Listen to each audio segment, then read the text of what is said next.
The software does not require special installation. You just need to unpack the archive to the desired folder and run the executable file.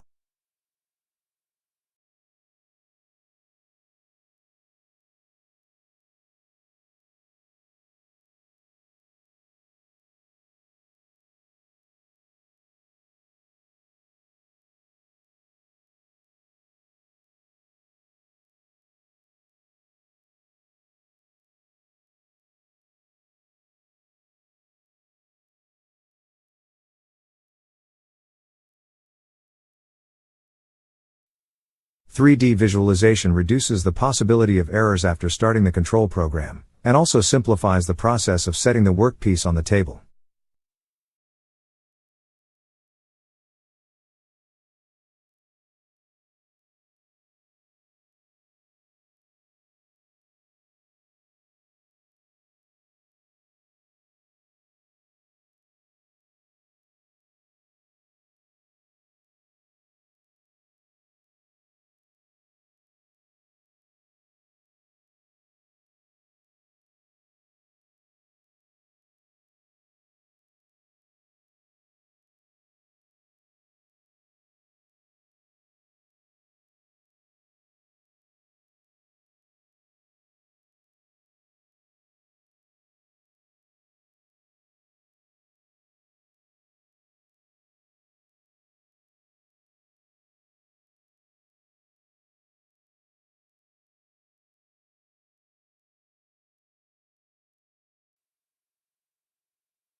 Moving the tool to the work point to start the program execution or to the work point to continue work is done by simply pressing the To Work Point button.